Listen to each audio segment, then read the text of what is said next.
and welcome to episode number 27 of Basha's Thoughts. Today I want to talk to you about a metaphor. It's a metaphor that inspired me and made me think about a number of things that we have actually been talking about. So I think it will be able to tie in with different subjects that we have already discussed on the podcast before. And the metaphor is that of metamorphosis.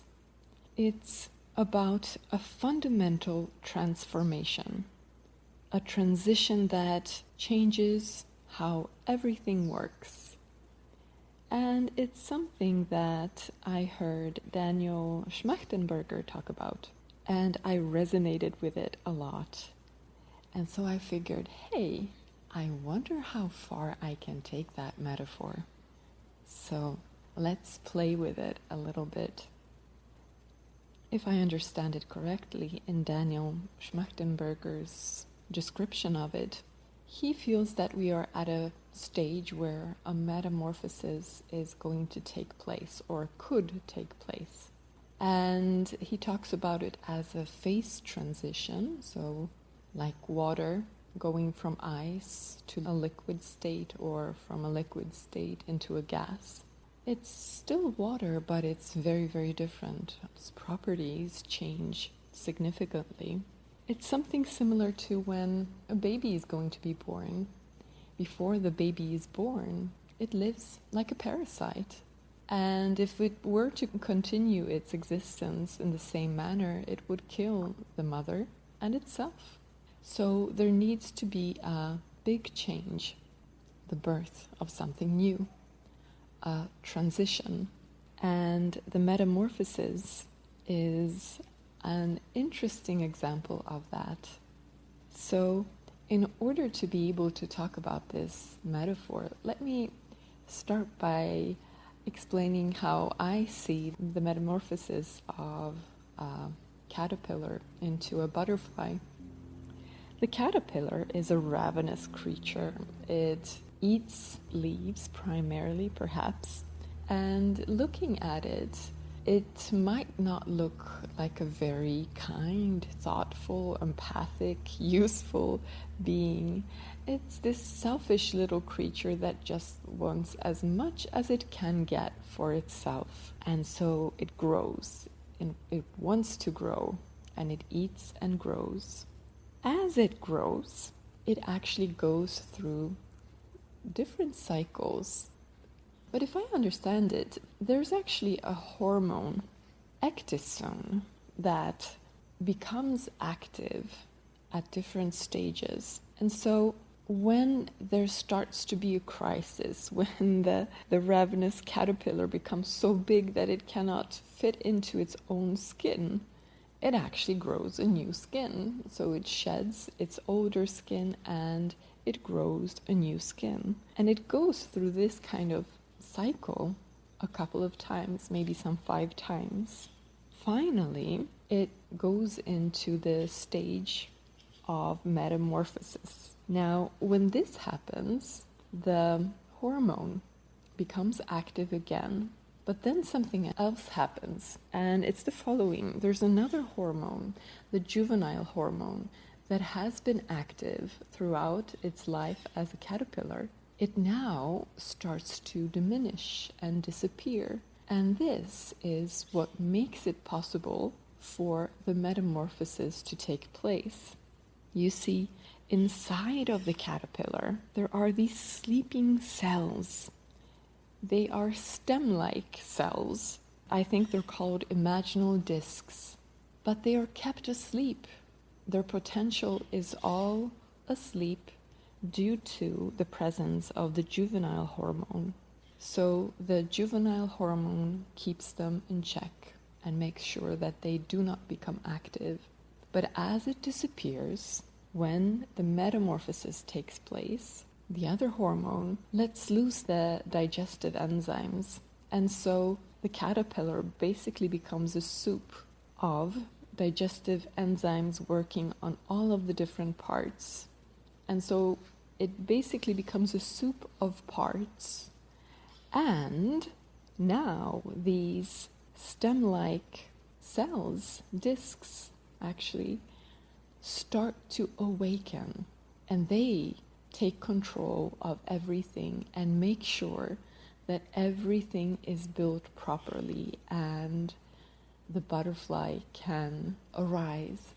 Now, it's super interesting because the butterfly is completely different from the caterpillar in the sense that it no longer is this little ravenous creature that just eats leaves.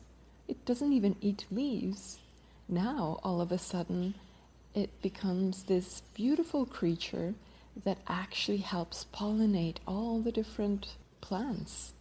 It goes from the nectar of one to the nectar of the other. And now it seems to be an excellent addition to have in the ecosystem. So from being something that was pillaging its surroundings for selfish reasons, now it has a job where it actually helps everything grow.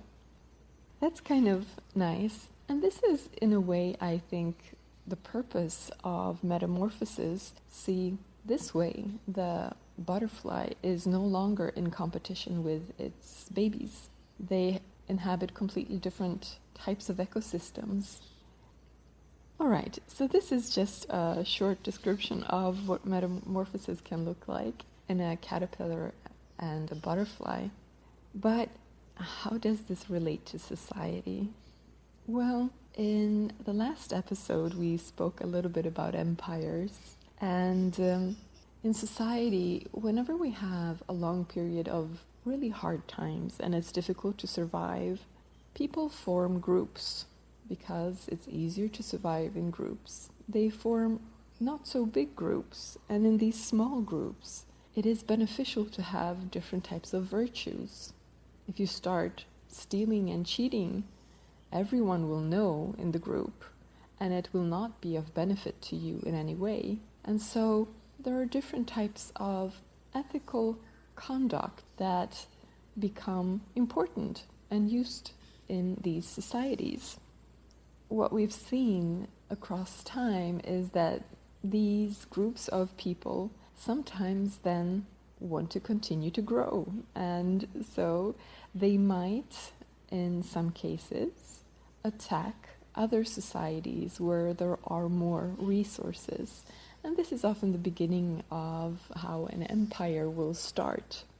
And in the beginning, you have a lot of courage, you have virtues, you have duty. These are important elements. But as the empire grows and it reaches its state of abundance, it becomes as big as it will ever become, and as prosperous as it will ever be, and as abundant as it will ever be. Well, at that stage, we do notice that there is a shift, and the virtues start to decline. There is a moral decline. There is greater greed and selfishness.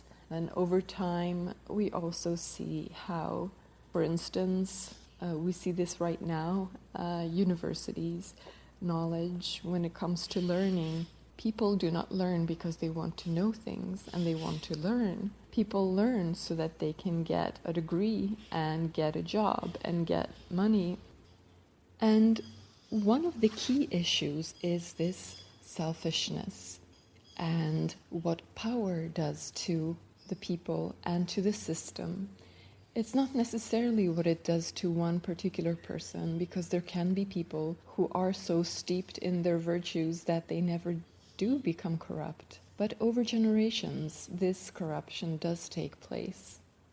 This is one of the keys, as I see it, because in smaller groups, we can handle smaller amounts of power, but when it comes to large societies, empires, then organization made us create centers of power. But these centers of power pretty much always lead to corruption and a lot of different problems.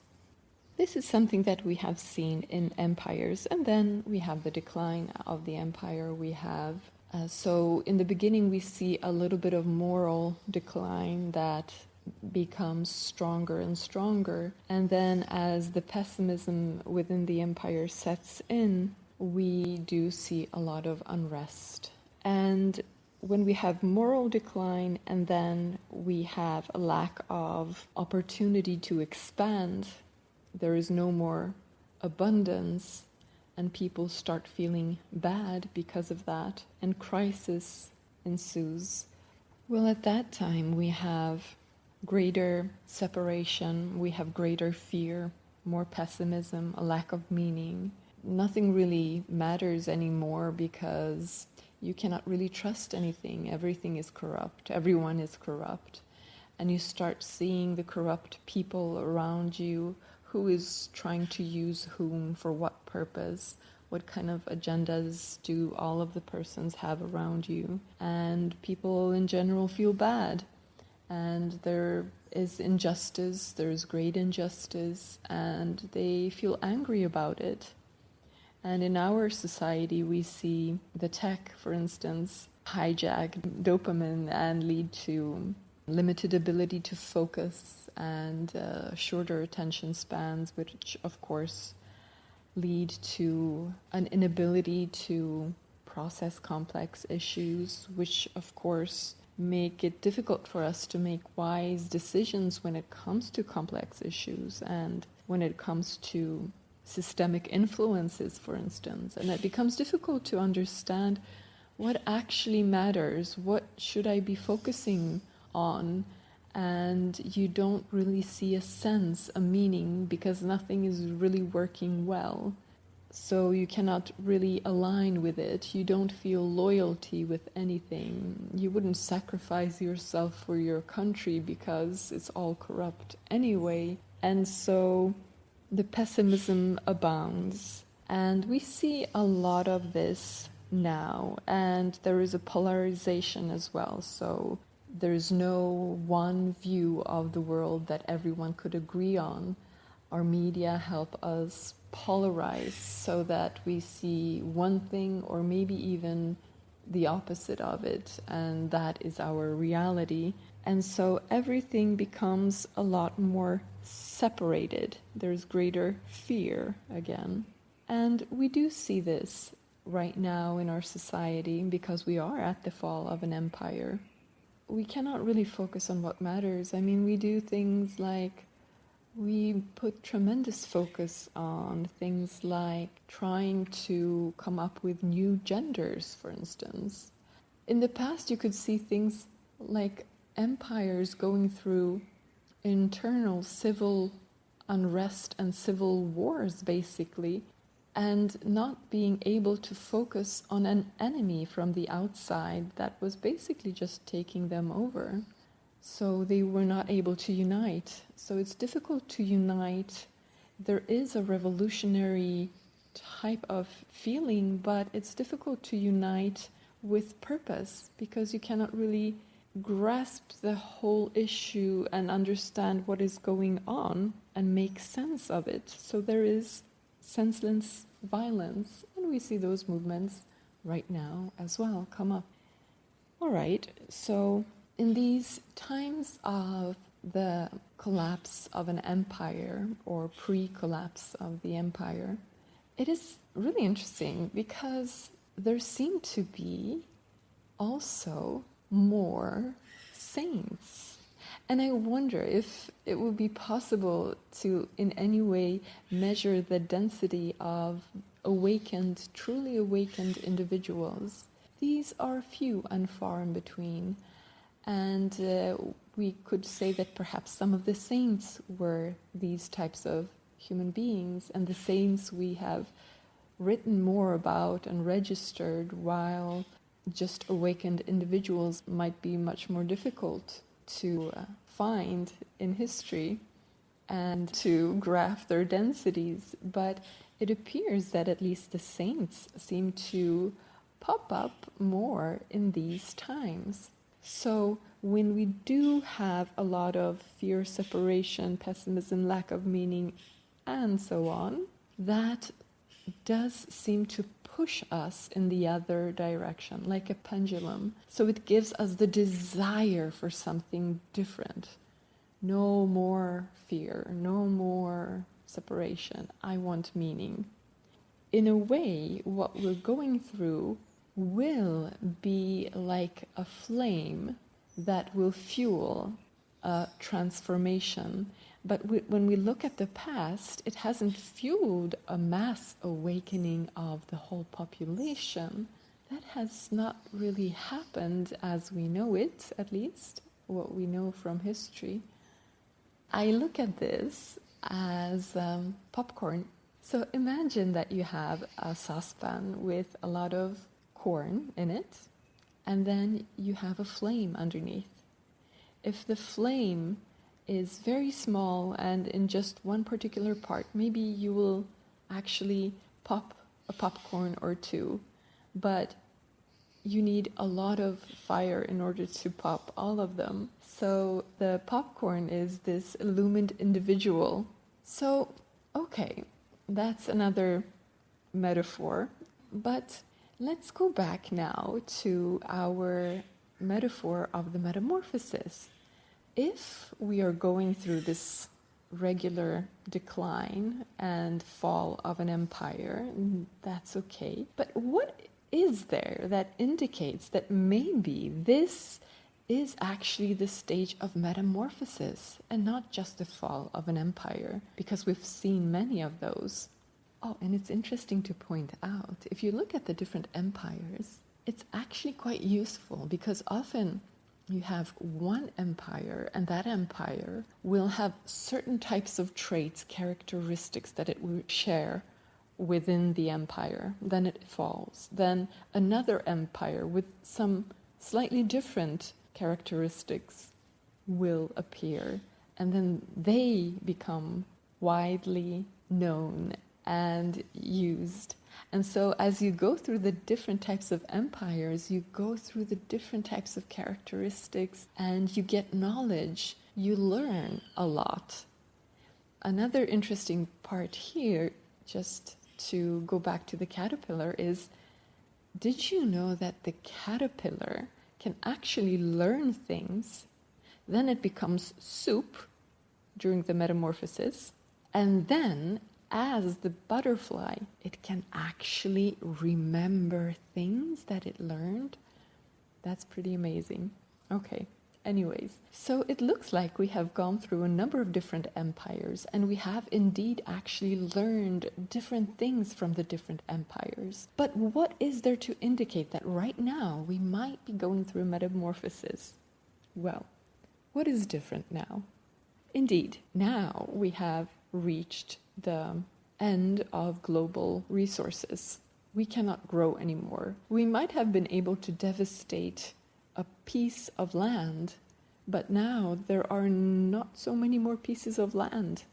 The Amazon is burning. We are getting rid of so many different species in the world, land animals, and the seas are getting dead zones and are being fished out, and fossil fuels are starting to diminish as well. So we are getting rid of the natural resources here. So obviously, this cannot continue.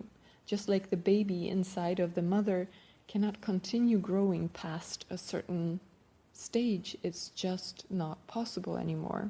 And this is something that we can see going on in our world. We didn't see that before. Also, another thing about this latest empire is that it's super interconnected. And so it's kind of global because technology has reached stages where we can influence the world in very impactful ways, and we can even destroy it. It has led to a greater interdependence between countries. And indeed, when the United States falls, its repercussions will be felt pretty much everywhere, because of the interconnectedness of all of the systems that we have. Also, we can see that not just the resources, when it comes to global resources, even if you just look at the systems, how the systems that we have are created, they're just does not make any sense.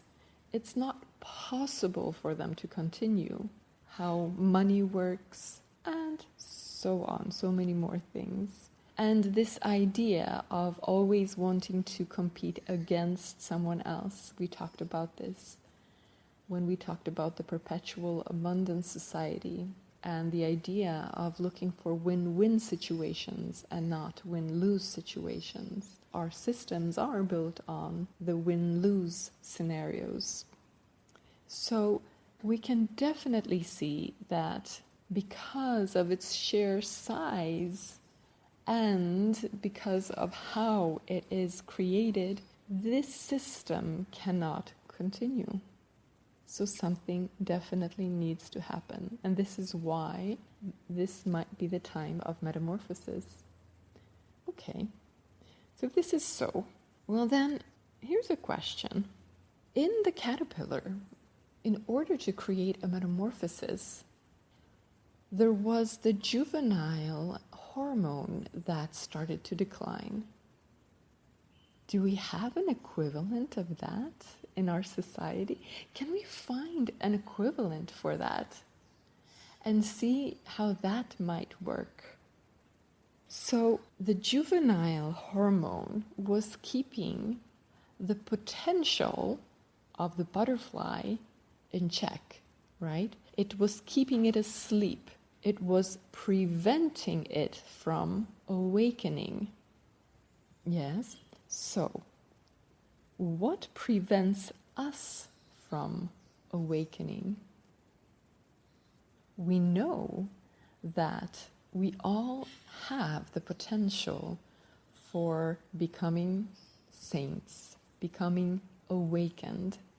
We have seen examples of persons like that across history, and we have seen how these moments of decadence, the fall of the empire, how these have even spurred on these saints. So we know that this is possible, but again, this is not something that has happened on a large scale. Is there something that is preventing us from awakening? And what is that? What is preventing us from awakening? So if you look at the different religions, you might say, well, religions have tried to instill virtues in people. You have the 10 Commandments and many other things. But it hasn't really worked. Well, if you look at the different religions, and you don't even look at the corruption in them. I mean, you don't even look at the power dynamics and all of that. You just try to look for the virtues and trying to instill those virtues. You look for that, then there's a problem. And this is something that we have discussed when we talked about, is it good to be good and the trap of being good? Because yes, it is good to be good. Yes, it is good to be virtuous. And yes, if you lead this moral, ethical, virtuous life, and then you get some insights, then very easily and quickly it is said, at least in the Vedas, that you will awaken. You do not need much insight in order to awaken if you're leading that type of ethical, moral, virtuous life. But the problem is that most of these values have been put upon us from the outside. And when we take them on, we create wars inside of us. And whenever we create a war inside, there will be a war outside. It is told you should not cheat, you should not steal. And yet sometimes we might feel the impulse to do that. So inside of us, there's one part that says, no, I mean, it's so much easier. If I could just tell this lie, it would be so much easier, so much better for me. I know that I'm not supposed to because of whatever, but I just feel like I want to. And so we have this inner war. as long as we have that war, we will be putting that war in our world around us as well. And we talked about the different traps of wanting to be good. You want to prove that you can be good to yourself and to others, and you want to be good. It puts you in a trap because it prevents you from seeing who you actually are. It prevents you from seeing that you already are good. And so there are so many problems around all of these issues.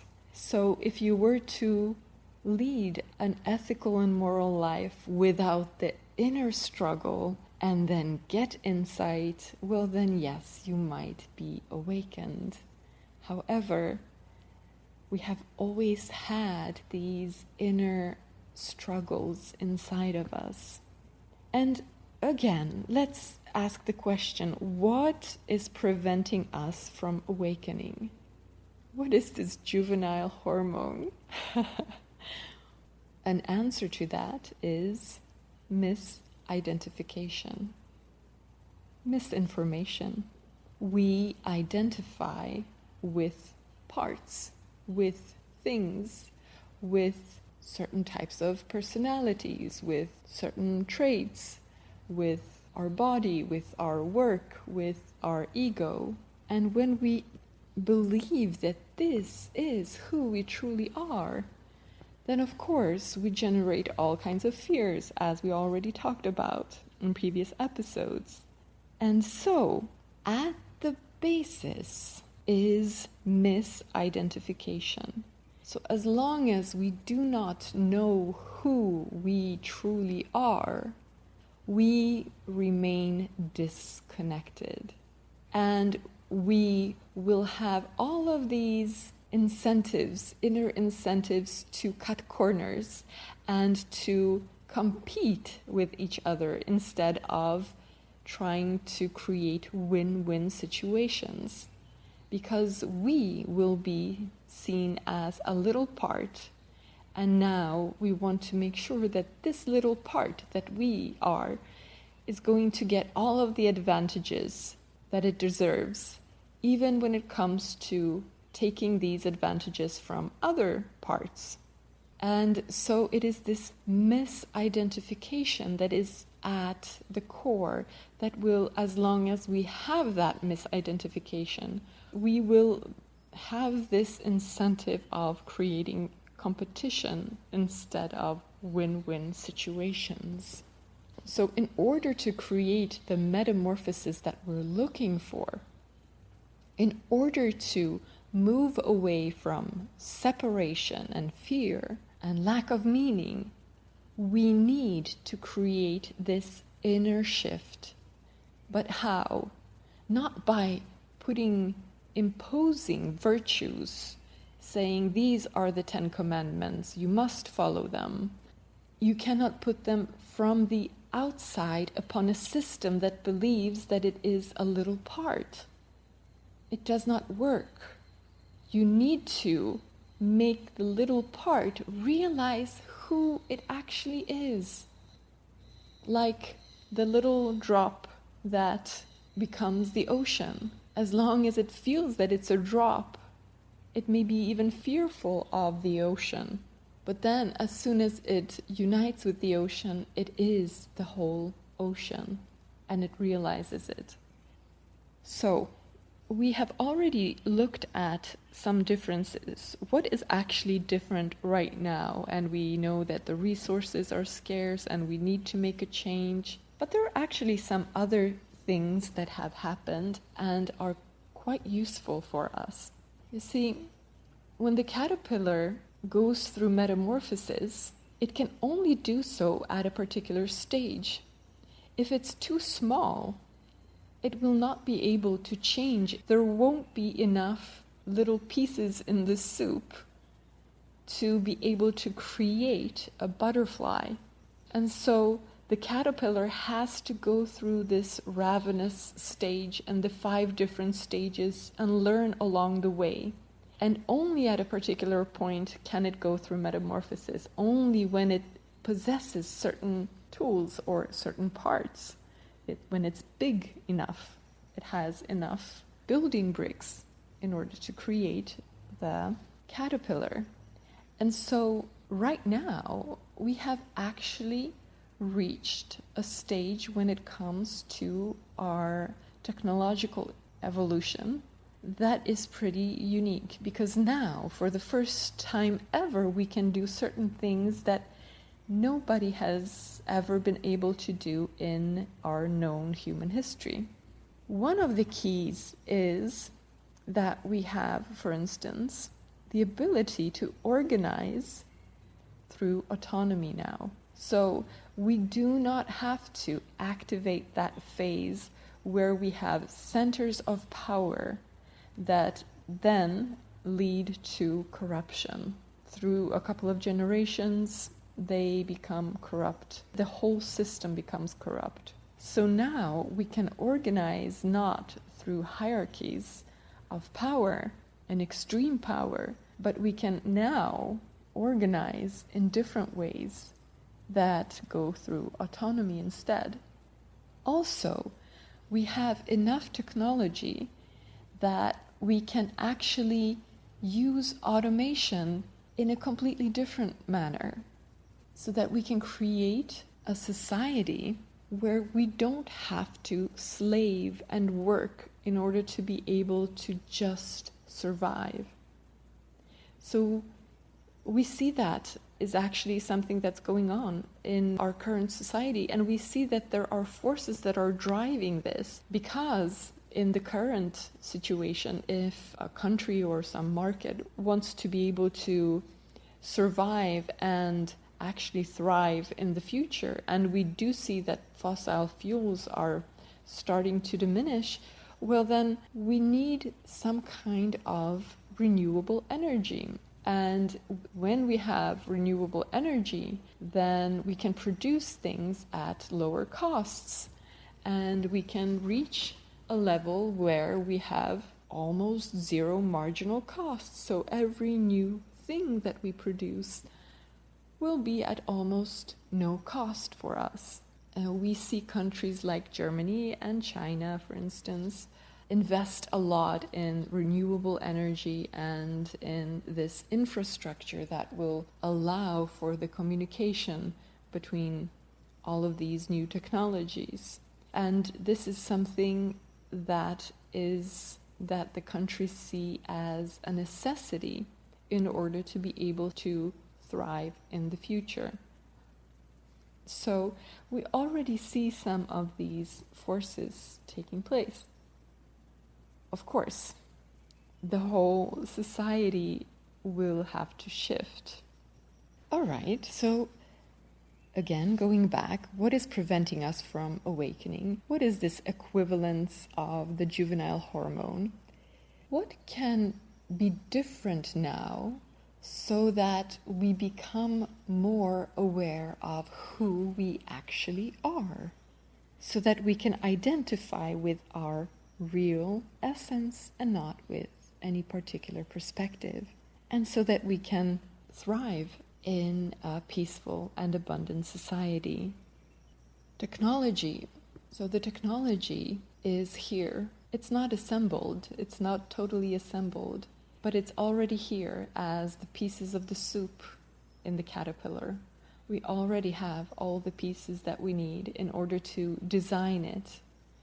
So design it. Who designs it? Well, these sleeping cells, right? These sleeping stem cell-like imaginal discs of the caterpillar start to awaken, and they start to design and create out of what already exists in the soup. And the revolutionary types of forces help to dissolve everything, and the system is falling, and it will fall. So we will have a lot of pieces. Now we need the people who will be working as these imaginal discs, creating these designs for the technology that we largely already have, just need to assemble in proper ways.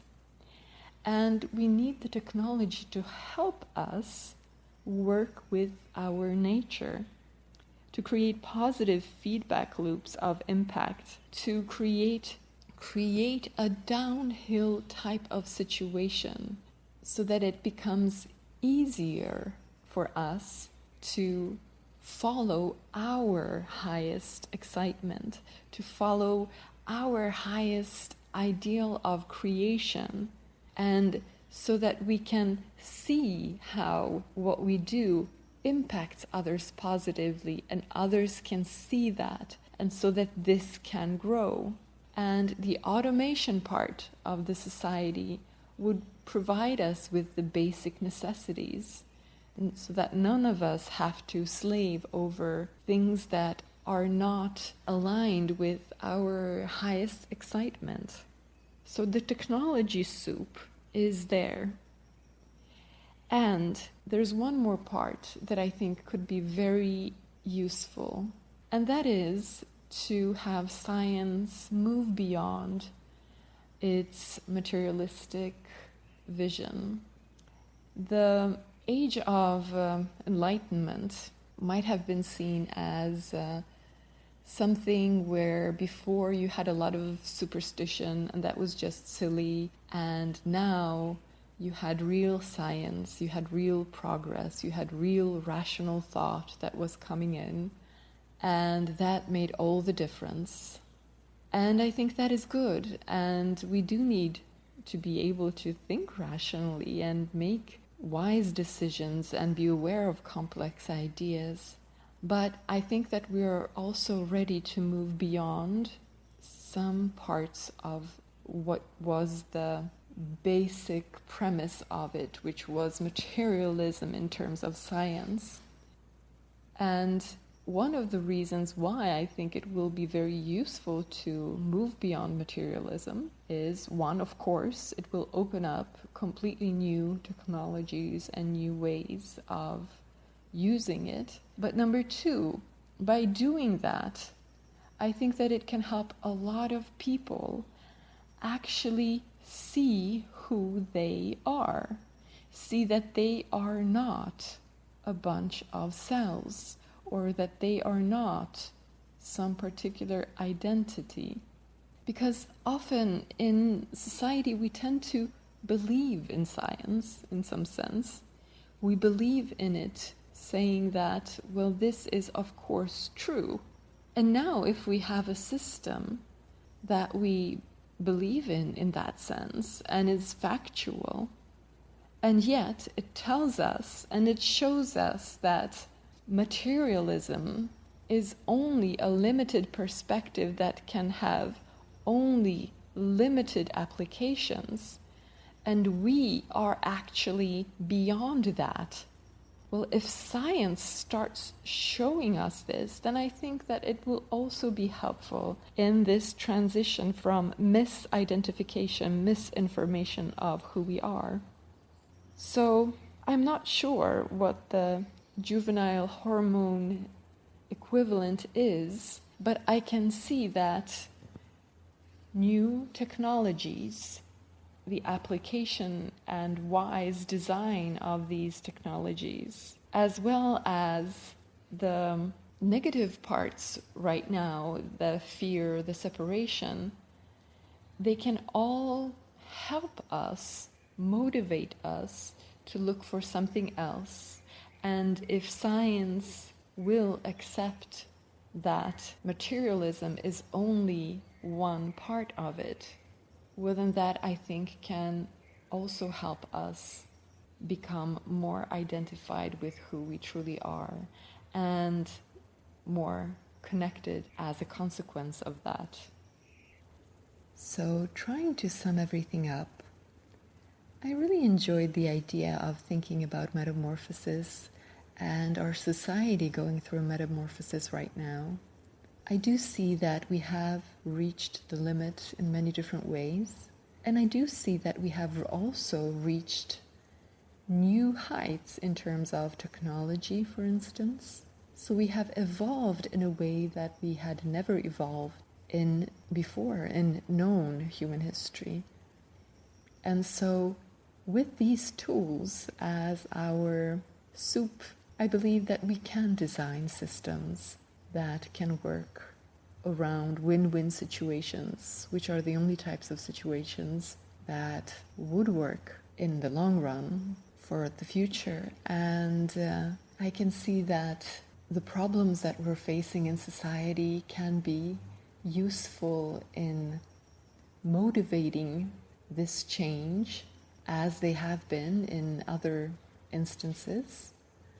But if the technology is designed properly, and if we start seeing more and more who we actually are, and even our science starts showing us that, well then I believe that step by step we can become an awakened society, one that does not have individuals who see themselves as little parts and therefore only protect the little parts and try to take away from other parts. But that requires some kind of an awakening. And I believe that we now have the tools to actually help us push in that direction. I just enjoyed thinking about those things. And this has become a rather long episode. So I will finish up right here and wish you a beautiful day, and talk to you in another podcast episode. Take care.